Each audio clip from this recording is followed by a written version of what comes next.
About you stop beating us over the head with liberal hate America bullcorn. The sad part of all this is football may embody what conservatism is all about more than any other sport. It's about perseverance, strength, and getting things done through sheer will.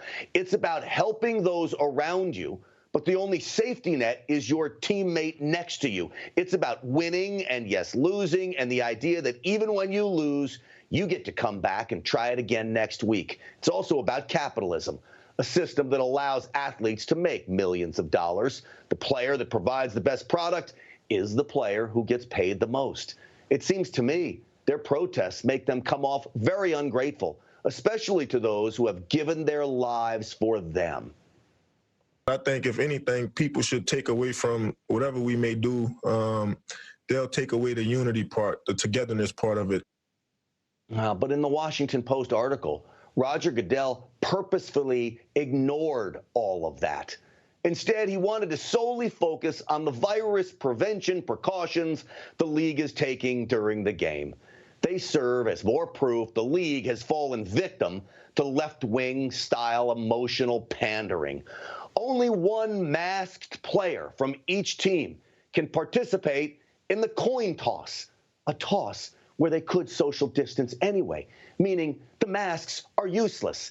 And just moments from that coin toss, those two players will be face-to-face, sweating, grunting, and probably spitting on each other.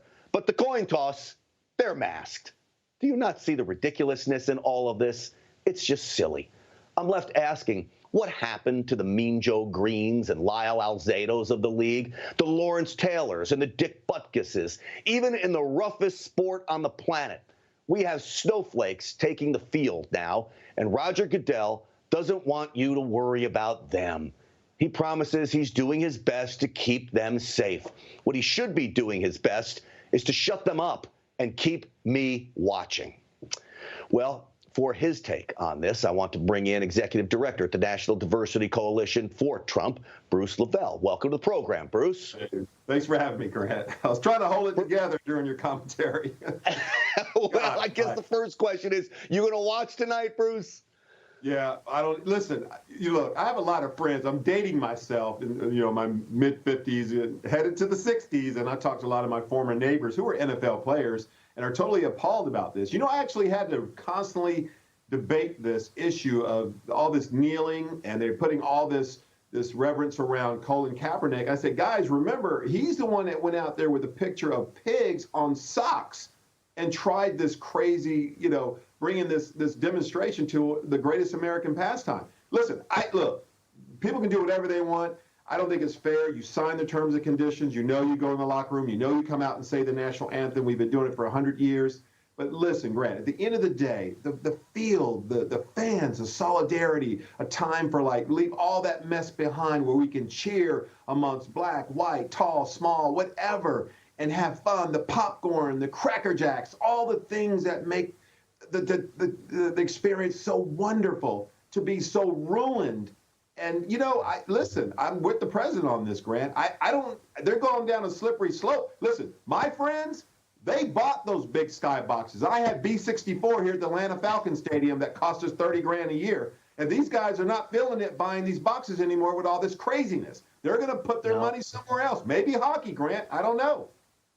I just talked to a gentleman at front row seats at the Memphis basketball team, front row on the court. And he said, you know what? I did not renew this season because it's plastered all over the place. And you know what's amazing to me is no matter what you think about the Black Lives Matter movement, you have half of America calling it a domestic terror organization and the other half relating it to Mother Teresa somehow. This is the most controversial group on earth right now. And yet that's what you're going to build your whole brand around? From a business perspective alone, it makes no sense. Well, you know what, Grant? At the end of the day, when there's chaos, my optimism is somebody is going to build a better and resurrect a better business plan model, whatever you want to call it, that's going to be bigger and better. And there's an old saying, you want to cut your nose off and spite your face, go right ahead. But at the end of the day, the Olympics have taught us a lot. That's a place where all the countries come across the world, whatever it is, compete, leave all that stuff outside the stadium and compete, have fun, And they lost that vision on that, and they pandered and played instead of standing your ground. Said, "Listen, we know what's going on in the past of injustice. We know America's had some drama. I saw stuff in the '60s, Grant. I mean, I'm not going to deny it. However, we've gotten better. Oh my God! I'll look at all the African Americans that are like millionaires that play the game. We've come a long way. Yeah. Owners, coaching. I mean, it's getting better. It's working better. But the small percentages don't pander and cow down and tear down one of the largest infrastructures of America's pastime, baseball, football, etc., over this silliness. So it might probably be a blessing in disguise, Grant. Yeah, well, maybe it's a wake-up call for everybody out there to find something else to do with their families instead of sitting in front of the TV for 3 hours. Hey, Bruce, I want to switch topics because we've got this stimulus bill. Now the Democrats have blocked it with the filibuster in the United States Senate. Now, I'll take this perspective. I don't want to spend any more money from a federal government's perspective. Look, they want to spend money on schools. My kid hasn't been going to school in 6 months. What have they been doing with the money for the last 6 months? They want more monies for small businesses. But on the other side of this, I understand that politics are at play. And so the Republicans can offer up this $300 billion.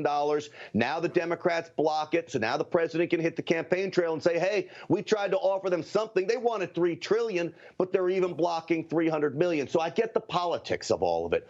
Where do you come out on this, and what do you tell the American people? You're with the president and his team on a daily basis. What are you saying? Grant, on your show right here live, this is me, one of the 30.6 million small businesses. My wife and I, family business in Atlanta, 27 years.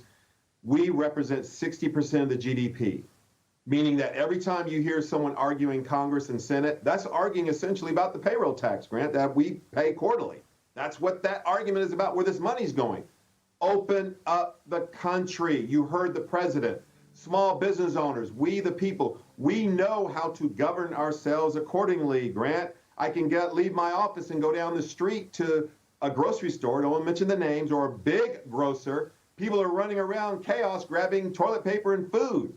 We can social distance. We can manage our businesses. Open this up and stop this craziness so the cash flow can start flowing, Grant. We can pay back into the payroll tax, Grant. We can pay the sales tax that's due every third week, every month every month. That's the funding that funds the police, Grant, the infrastructure, the roads, the sales tax, the e-splosh. People forget that that's the step. That's where the money comes from. You shut us down. I'll tell you what. You're killing us. This is the reason why I have you on the show. You want a stimulus package to this economy? You do just what Bruce LeVell just said. Open the freaking economy back up. Start flooding some money back into our economy. The sales tax starts coming in. You got more taxes being paid to everything, and everybody will be great, including small businesses. That's where we should be headed right now, and the Democrats are responsible for keeping it shut down. Bruce LeVell, it's always great to see you, buddy. I can't wait to have you on next time. All right, thanks. Thanks for having me.